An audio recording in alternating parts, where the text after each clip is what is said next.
Indiana Jones. It's a podcast about Indiana Jones. Every movie, 1 minute at a time. Indiana Jones Minute. Welcome back to the Indiana Jones Minute. This is the podcast where we confront the shadows of Indiana Jones and the Last Crusade 1 minute at a time. I'm Pete Mummert. I'm Tom Taylor. I'm Gerald Christopher. I don't know where Marcus is, but I'm sure he's kicking ass. Porter. And I've heard that in space, nobody can hear you scream. But in the castle, the sound of smashing through a window is quite easily audible. And that's very good for us because today we welcome the illustrious host of the Alien Minute, podcaster extraordinaire, Mr. Kansas City, John Ingle. Welcome back to the show. I got about 3 introductions all in one there. Thank you. Yeah. It's great to be back. Earned them guys. all. Thank you. Yes, I worked very hard for all of that. I'm glad to be back, guys, to talk about this movie. It has a special place for me, but I don't know if we'll talk about that or not. But you can we'll talk get about into that. some details about it. Yeah, awesome. And it has special places for some of us and others perhaps not so much. So Some people want to put it in a special place. Others A dark place where no one can see it. yes. Speaking of castles, don't they have that? Didn't they have that? What was that hole that you'd put you in the basement? They just drop you in like a 3-foot hole and forget about you. Yeah. It was a oubliette, or it was French for oubliette. French for to forget. Yeah, that's right. We'll see how I forgot that. Yeah. I knew Tommy would like French that. are monsters. You're just now realizing this, Tom? I don't know about the oubliette. Yeah, remember that whole Belloc thing? In the Dr. Seuss book, Bartholomew and the Oubliette. Yeah. No, it's kind of what they did to Indy in the well of Souls. They kind of put him in there, and then they shut it. Forgot. Then they forget about him. Kind of dusted off their shoulders, and yeah. That's terrible. You really think those guys walked away and they're like, I don't know where Fred went? Yeah. Wouldn't it start to smell after a while? Yeah. Well, they probably smelled terrible anyway, so it's not going to be that much. Yeah. It's like a different bad smell, but no one's going to notice. Yeah. All right. Well, today we're going to talk about minute 48. Minute 48 begins with a really nice tracking shot and Indy knocking on a castle door, and it ends with Indy showing some very strong symptoms of post-traumatic stress disorder. Well, now, is everything more ominous now that we know this is a Nazi nest? Or are we more comfortable? It is a nice sort of Bavarian kind of cozy Disneyland kind of thing, you know. It's the fires dancing softly on the wall, and the thunder is kind of softly rumbling outside. And Nazis, we've licked them before. Right. yeah, well, in Indy's case, literally, but Oh, Jeez. Damn, Pete, you're gross. Yeah, now I need to oubliette. Why do you have to do this every episode, Pete? Oh my God. Yeah, but I mean, is this like we're like Indiana Jones? He knows how to handle these Nazi types. So that's what I'm saying. Are we like, is this a comfort zone thing, or are we like, oh my God, it's the Nazis? I didn't know it was that bad.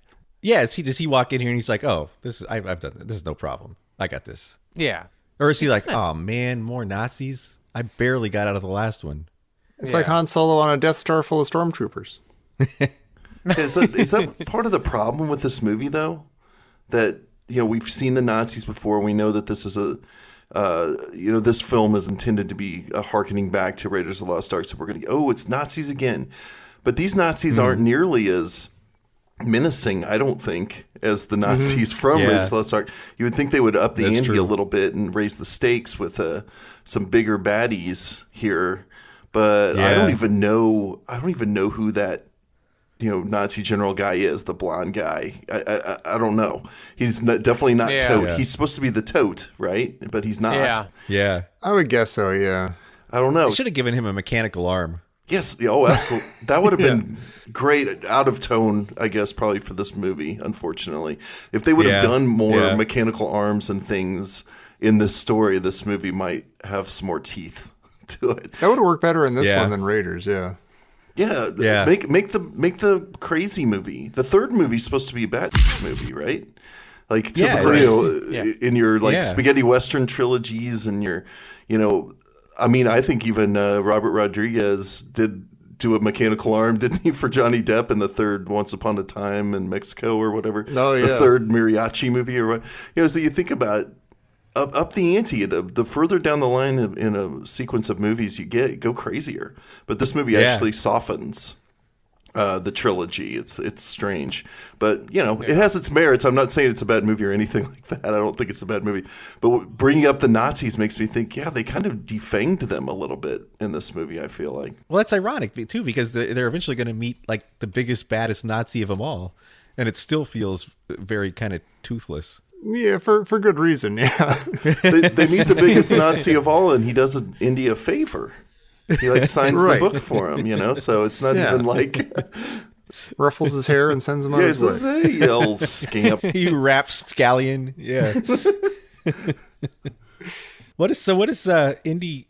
Indy goes through the room and Elsa goes, Indy, and Indy says, "Don't worry, this is Kitten's play, or this is kids' play," and I can't figure out what he's saying. Oh, I think it's kids' play. It's kids' play. Yeah. Okay. Yeah, that's what I heard.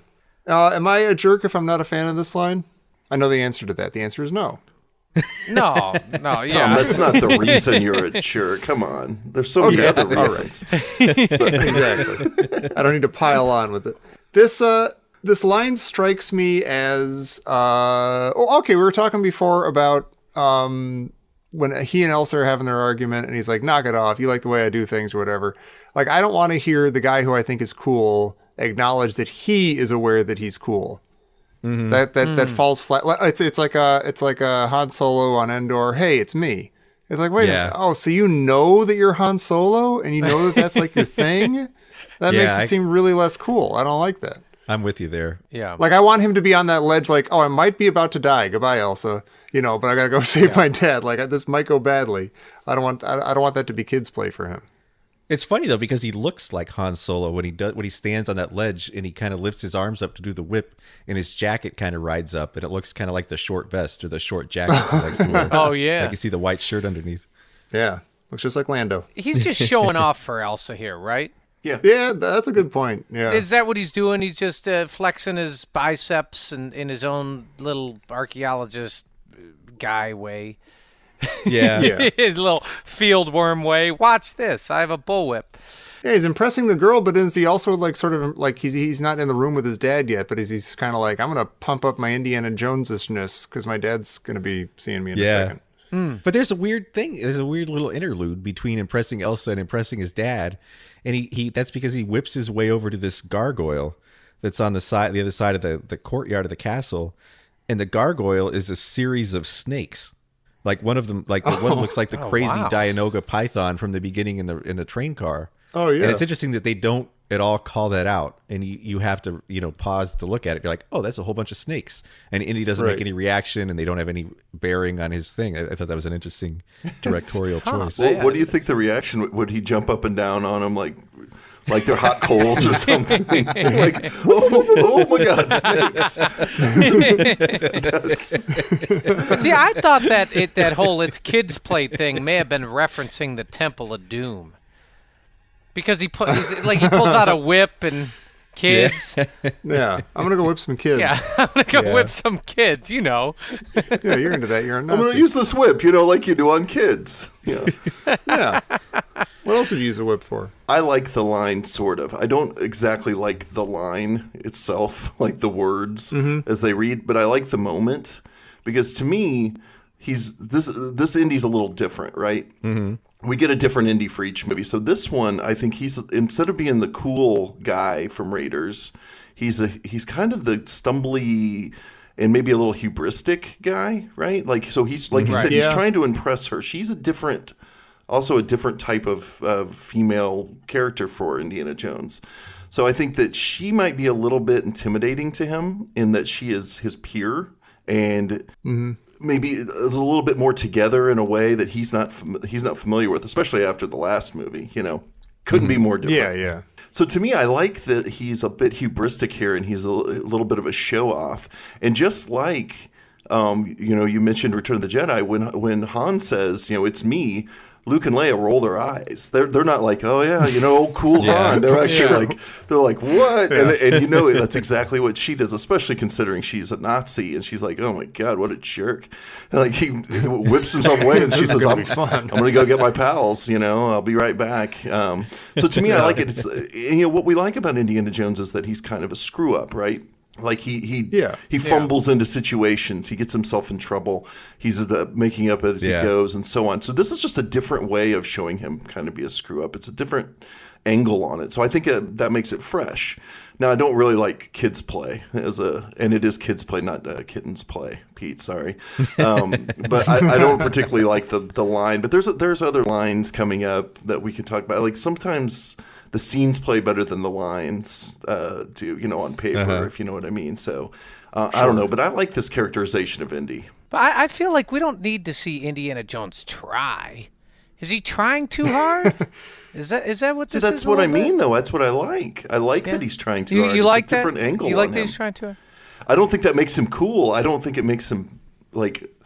From my point of view, I'm rolling my eyes at him a little bit too. But I think that we got to have some new way of taking in the character, So we do like that he's kind of a screw up. In this case, he's kind of screwing up because he's trusting a Nazi, that we're going to find out very soon, and he's being a little bit of a, I don't know, kind of a nervous, trying too hard to impress kind of guy. I think that it's just a fresh view of the character. And he hasn't needed to impress anybody before. Like Marion, he already had a pre-existing relationship with. Yeah. And Willie, he didn't really, I don't think he was trying to, he didn't care if he impressed her. And I think this is the first time we see, this is someone Indy actually kind of has a thing for, that he doesn't have any kind of pre-established, situation with. Right. How's he going to, and he's all of a sudden kind of, where's his confidence? Like, what's he going to do? And he kind of, like you said, he kind of overcompensates by, hubris. But what's interesting? If you think about that, then do you re-evaluate his relationship with Marion? Because with Marion, you just don't really feel like he's ever trying. No. But it's different. Like, he's known Marion for years and years and years. Like, he's known her since she was a kid. Well, she hasn't seen her, though, in, 10 years or something? Or something like that. Yeah. Yeah, but it's like, but they have a relationship when he was younger. And it's a lot like when you see someone again that you knew at a different time in your life, it's often a very different experience. Like they knew you before you became who you are today, so you don't have to feel like, I have to show them that I have to prove who I am. Like they know who I am. Yeah. Yeah. They had some water under the bridge. Yeah. Well, you know what I love about this minute is that what do we know about Indiana Jones and windows? He walks out of them, right? Oh, yeah. That's what he does, right? He walks out of them. Like that's his he's like, screw this. Yeah. But here we get like, the his grand entrance, is him smashing through one. It's just like the opposite. And you're like, he's just completely engaging adventure and rescue. And, when you think back about where he's at Marshall College, not Barnett College, but Marshall College, he, he's just, he opens up the window and he just kind of slinks out. And he's like, man, I'm done with all this stuff. I don't even know why I was, associated with the university anyway. I hate this stuff. Well, I like it because in Prague Castle, it was famous for defenestration. And here you've got Indy doing the refenestration. Wow. That's pretty good. Nice.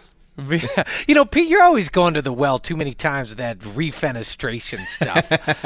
Yeah. Come on. Give it a rest. I say that all the time. I got to cut back on the refenestration talk. So when he comes crashing through the window and there's a vase that comes crashing down in the back of his head, I think this is a fascinating shot because when you first see the shadow, it looks like a Nazi officer in a peaked cap. Like the way they film it. I only just noticed that. Yeah. It's fascinating. Like it doesn't look like Henry. It looks like a Nazi officer. You're like, oh, what's going on here? Like it's another. This movie is all about sleight of hand. Like there's so many instances where they show you something and they kind of in a second later they give you the real reveal and you're like, oh, wait a minute, that's not what I was thinking. Yeah. It's for some reason it's really hard for me to watch this movie without knowing everything that happens. Like seeing it as like someone seeing it for the first time or something. Yeah. Like, I'm still getting used to the fact that, like, we just found out that there were Nazis in this castle. Like, you know, when you see them driving up to they're driving up to the Nazi castle. But he doesn't know that yet. We're not supposed to know that yet in the movie. So yeah, there could be anybody in this room. It's not just it's Sean Connery. He's not going to hurt him. He's going to hit him with a vase, but he's his dad. What's interesting to me is like when he comes through the window, he's soaking wet from the rain. Uh-huh. And I was just thinking about this. Is this the only time we really have rain in any of these Indiana Jones movies? Oh, weird. Yeah. Oh. Because rain. over the next several minutes, yeah, it's like they filmed in Cleveland. No, I mean in the next several minutes, it's like the rain. I don't know. It adds sort of a color to all the scenes. It's just raining outside. And if you look in several of the minutes and several of the castle scenes, it's like you see shadows of the rain on the walls and that sort of thing. He's just really like rubbing it in for the poor Mayapur village people. Oh, I'm so wet. So much water. So annoying. Much life-giving substance. Oh, God. What was Henry's plan here? Is any Nazi that comes in the room, is he going to hit with a vase? Like, it's because it seems like he's been interacting with these Nazis for quite a while, and he hasn't hit one with a vase. Like, why do you think? Was this his plan? Well, or is he that just... you know of. Well, that's true. I mean, it's possible that he's been hitting everybody with vases. That's why it's not a real vase. They're like, quit putting the Ming vases in there for this guy. We're not made of Ming vases. He's ruining this little thing. You think that the room had like 9 vases in it? Head down to the World Market. Go down to World Market and get a case of fake Ming vases, please. This guy just keeps... But yeah, I don't know either. I always thought, it's one of those moments I think that you're not supposed to give any thought to. Like, we just want the moment where Henry Sr. hits Jr. on the head. We just want that moment. Don't think about it any more than that. Because, it doesn't make any sense. Yeah. That's a lot of this movie. Oh, yeah. Yeah. For sure. Like, it makes sense and as it goes by, but the second you think about it, you're like, oh, wait, what? Wait a minute. I mean, what exactly is Indy's plan here? Because the door's wired, right? The door's wired. That's why he didn't go through it. Well, wouldn't that work in the other way? Right. Is he going to take Dad out the window? That's a really good question. Yes, you're going to do a Luke and Princess Leia to get him back out? He did tell her that he'll be right back. Like, that's the last thing he said to her. So maybe that is the goal. I think you're right. Wow. Like, he's going to... Well, and he says, doesn't he say, like, Dad, grab your stuff at one point? Yeah. I don't know if it's this minute, but you're right. It's like his escape, I guess, is he going to have his dad hang on to his neck or whatever? And then he's going to whip back the way he came through, like using the snake gargoyle as a kiss for luck? Yeah, I was just going to say that. And Sean Connery gives him a kiss for luck. That would have been a wonderful moment. Yeah. And then and here you go, Elsa. Here's my dad. I'd like you to meet Henry. Yeah. I guess. Well, speaking of kind of creepy family dynamics, is this a sign of PTSD when Indy immediately jumps to his feet, sees his dad, and just is like a sheer reflex? Is like, yes, sir? Yes. It's pretty weird. The answer is yes. Yeah. He gets cudgeled with a vase, and he turns around and says, yes, sir. Yeah, what did I do now? Yeah, well, I know what he does. It's like he start counting to 20 in Greek. That's basically the vibe of that whole thing. Do you think Henry spared the rod, or do you think Henry was a violent father? He doesn't strike me as violent, but he strikes me as like hands off strict or something. Like Indy pops up and he's like, yes, sir.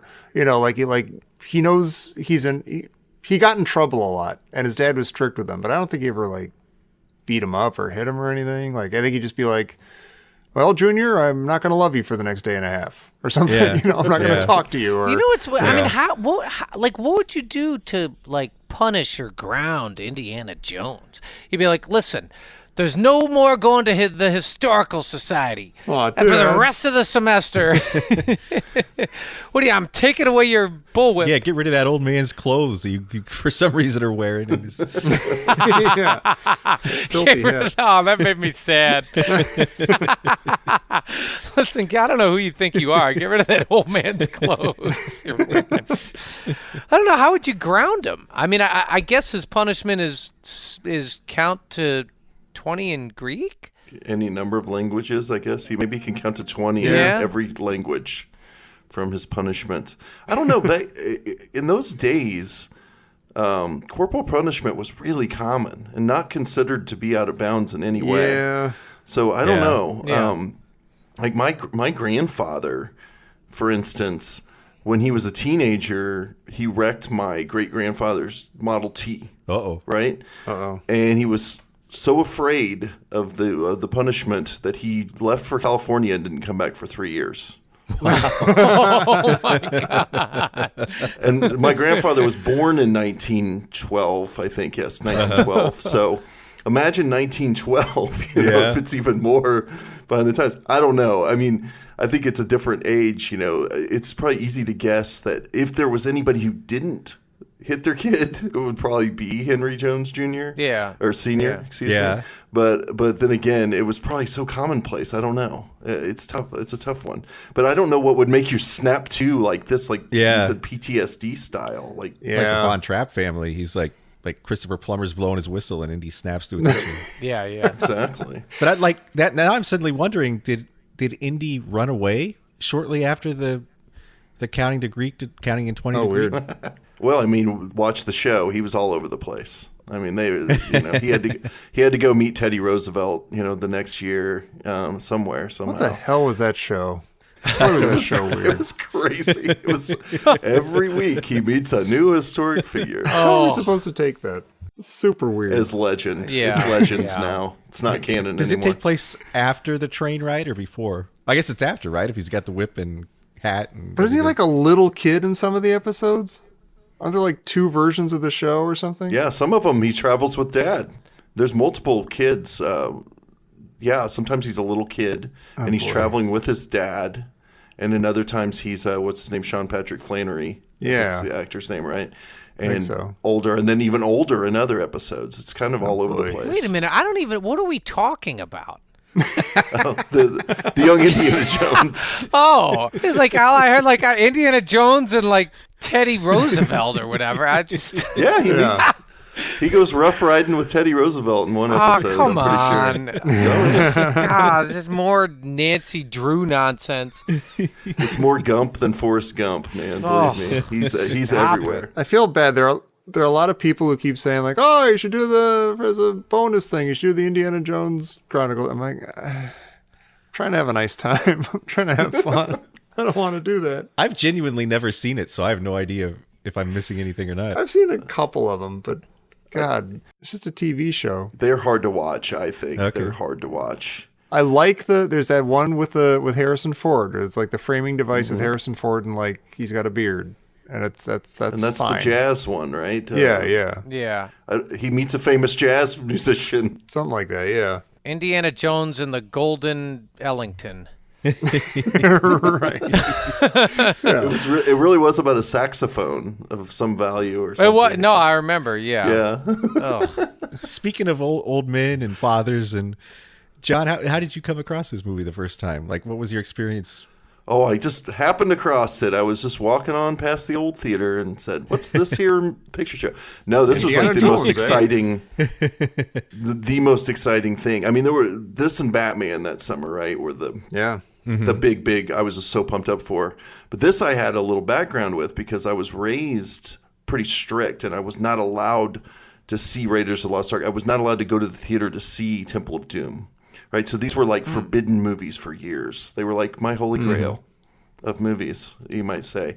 And finally came the loosening of the, of the rules, and in Indiana Jones, Raiders of the Lost Ark became a big family movie for us. We'd watch it all the time. I had a VHS tape and became kind of obsessed. I wasn't really that into Temple of Doom, but Raiders I was pretty obsessed with. So when this came around, it was like the whole family got in the car and went to see it. And I'll tell you, it's like top 5 movie-going days of my life. Like It was just so exciting. And getting in the car with the family.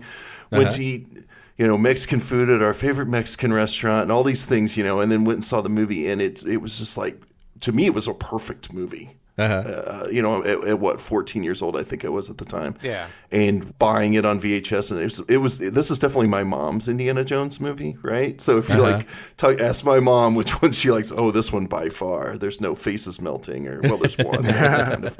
But, so we watched this all the time. It's just a nice, friendly family movie. But it was one of the great days, for sure, that was right when I was super obsessed with movies and getting to see it with the family and it being something I was allowed to see on the big screen. So first Indiana Jones on the big screen. Cool. So it was great. Yeah. Awesome. I think a lot of people came to Indiana Jones through this. Like this was like they were the age that this was kind of their introduction. And a lot of people rate this higher than Raiders and even higher than Star Wars. A lot of people are weird. That's absolutely ridiculous. To all of you that do that. All you wackadoos. No, I if you're at the right age, if that's that magic age you were when the movie came out and it hit you just right at that spot, that makes total sense. Yeah. Yeah. But I'll never understand it. Speaking of you're a cranky old man, Tom. getting hit right at the right place. Pete, do you think, just back to this scene where Indy gets whacked over the head and he jumps up and he yes sirs, do you think he's just so floored that his father has shown him any attention at all? Just any, like, he doesn't care if it's violent or he's just like, oh my God, he sees me. He made physical contact with me. Any physical contact? Yeah. Thinking about that, we're talking about feeling good and families, and I wanted to shatter it. And also, just is there something sort of symbolic about, like, this antiquity is shattered over Indy's head? It's like, no. Win one for the antiquities. Oh, Sean Connery's in this movie, by the way. Oh, God, that's right. Crazy. We should talk about that more at some point. Yeah. We should. He's a famous actor, and people were glad that he was in this movie. Had he been in stuff before this? Yeah, he was in some of these James Bond movies. Oh. He was James Bond before Roger Moore, the actual James Bond. He was like an earlier James Bond. There's somebody called Zardoz I knew him from. But yeah, he was in Zardoz. Everyone knows Zardoz.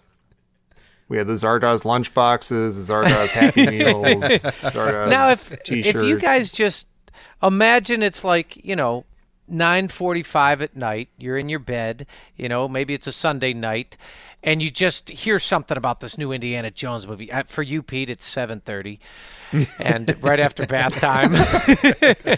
No, and you're thinking, you're thinking like, wow, Indiana Jones has a father, and apparently his father's in the next installment. Now, if you didn't know it was Sean Connery, who would you want it to be? I keep thinking this. I have an answer for this, and I don't know if I'm serious or not. But what if Indiana Jones's dad was Walter Matthau? Oh. Oh my God. Wow. He would have to be a different character, though. Yeah. Sure, he couldn't be this bookish guy. Right. He'd be the plumber. If you don't know anything about Indiana Jones's dad. Yeah, you don't know anything. It's 9:45 at night. You're supposed to fall asleep a half hour ago. You're just thinking. Stop thinking about Walter Matthau. Go to sleep. See, I was picturing, for some reason, Wilford Brimley. Oh, wow. That's interesting. Could be. Of course, he was only 20 when they made this movie. Who's yours, Jared? I don't know, but whoever it would be stupid. Because I don't think I can,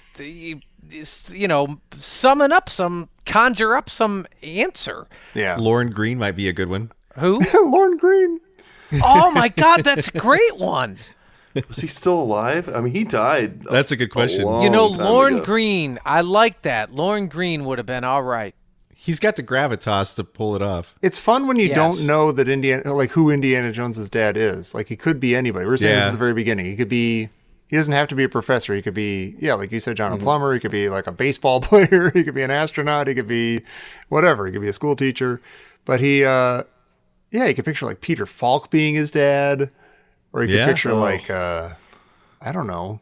Peter Falk is Harrison Ford's father. That is Yeah. really hard. He was on. They mentioned his name as somebody who could have been Indiana Jones in those story sessions at the very beginning. They mentioned Peter Falk. I'm like, wow, that's what I'm going to think about when I'm supposed to be going to bed. Well, you can see him in a fedora and you can see him kind Like, of. yeah. Yeah. What was it? Murder by Death? Yeah, exactly. Could it have been Lee Marvin? Oh, that would have geez. been great. Really? Wow. Yeah. He'd be like a hard ass and maybe he's like a military dude or something. And See, I could see Charles Bronson over Lee Marvin, I think. You could see Charles not Bronson. physically. That's the problem. Is that Yeah. it could be. But Lee Marvin as Indy's hard ass dad, like he would have to be Like a military He guy. would be an ex-military guy for sure. Yeah. He would be. I mean, he Yeah. would have been a Rough Rider with Teddy Roosevelt or something. Yeah, that's true. Yeah. That's Right. true. I should point out though that it takes me about 5 minutes to get clear in my head the difference between Lee Marvin and James Coburn. So I've locked onto Lee Marvin now. But by the way, James Coburn would be great. Actually, I think James Coburn would be better. As soon as you said him, I'm like, Yeah. wait a minute, because he has I love Lee Marvin. Yeah. James Coburn maybe a little bit more outside of Cat Ballou. Lee Marvin wasn't so funny, and James Coburn Right. had lots of comedy chops. I think it would have Exactly, actually been yeah. a little bit better. He could have actually played this character maybe Yeah. a little bit differently, but yeah, for sure. Wow. Dudley Moore. No. He copied Dudley Connery Moore. when he did In Like Flint, right? So Yeah. Yeah, he was yeah. like already Yeah. copying Connery at one point in his career. So Like Don Rickles. Yeah, Don Rickles. yeah, hockey puck. What are you crying about? That was a terrible Don Rickles.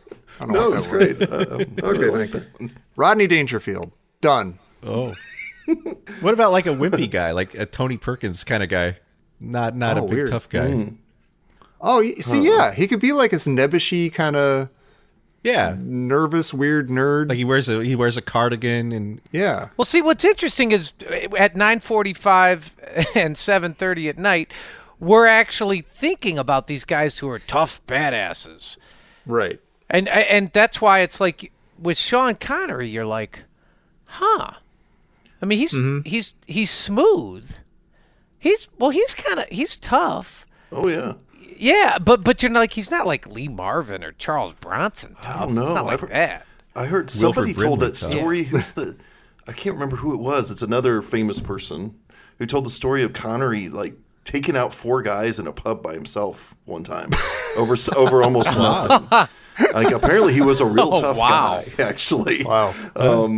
I've heard lots of stories about Sean Connery, and he was kind of crazy at times. But I'm just imagining that I told you so. well, that's what works, right? He embodies the tough guy. He embodies the suave and tough Yeah. guy naturally, Yeah. and then plays against type, and that's why it's Yeah. such a great Yeah. role for him. Yeah. He's an actor in this movie. what I think all Exactly. these fathers we mentioned would have been pretty fun, but I don't think any of them would have come close to Sean Connery in this movie. No, this is perfect. Like this was an casting. inspired choice. Yeah. Here's the thing that's so strange about The Last Crusade is they make and just swish and sink these impossible half-court, full-court, behind-the-back shots. Where like Indiana Jones has a dad and he's amazing and he's great and Elsa's turning out to be pretty fantastic and really good, and you're like, and then the layups and the free throws, just like, oh, Marcus is back, Salah's back. These are no brainers. It's like brick, brick, they just clank, dink, air ball. It's just like, what? Like of all the things that to mess up, and then of all the things, they thread the needle perfectly with Sean Connery as Indy's dad. Yeah. That's really hard to do, but they nail it. Yeah. But part of that's Sean Connery. Like I think part of it, I Yeah. don't think anyone else working with the same script would have had the same Like, I don't think it would have Yeah. it would have worked. Just the same with River Phoenix. Like, I think that opening scene could have been disastrous. Yeah. If they got somebody other than Yeah. River Phoenix. It's also like with Henry Jones, they're doing something new, and with Sala and Marcus, they're kind of retreading stuff. So it's not surprising that it's like not what it was in Raiders, and it's not as inspired. But the Henry Jones Yeah. stuff is. Yeah. I agree with you, Pete. I don't think any of those guys. I can't imagine a better Indy's dad Yeah. after seeing the movie. Still thinking about James Coburn though. That's a good one. I'm not trying to trade out Sean Connery. I'm happy with him. I like the alternative casting with the alternative character. Like I Yeah, don't necessarily yeah. want to shove everybody into that hat and glasses, but No. like the Walter Matthau is Indy's dad, the plumber. Of course, why would he ever get kidnapped by Nazis? I mean, that just wouldn't make any sense. Oh, what if it's literally? Can we just have a universe where Buttermaker from Bad News Bears is actually Indy's dad? Like it's the same universe, and he's actually that character. Please.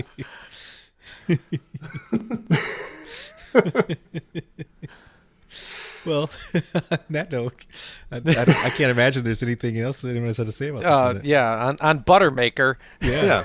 Here we go. Oh, wait a minute. What? Oh my God. The wires are coming alive with butter. Oh. This just in from butter from Professor Butter Porter. Ew.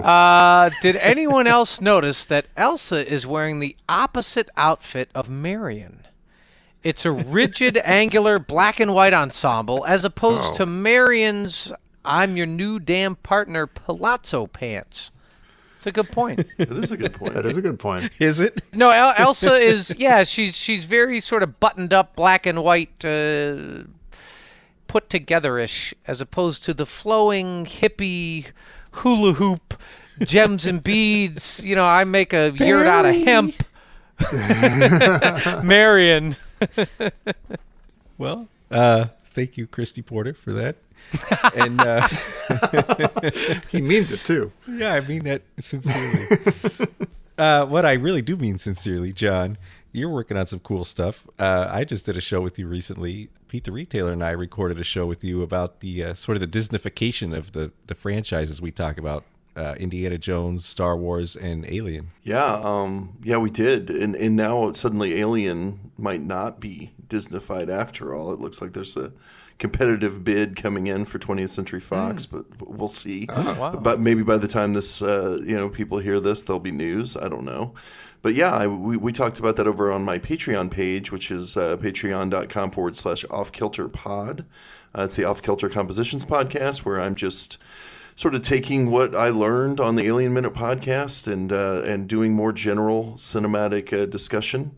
So if people are interested, if you were a fan of the Alien Minute podcast or fan of a lot of Movies by Minutes, hosts will probably come over as guests.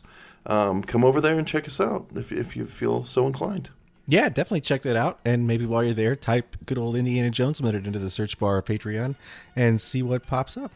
And then see what pops up here tomorrow on minute 49 of Indiana Jones and the Last Crusade here on the Indiana Jones Minute.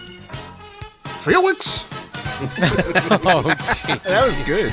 Yeah.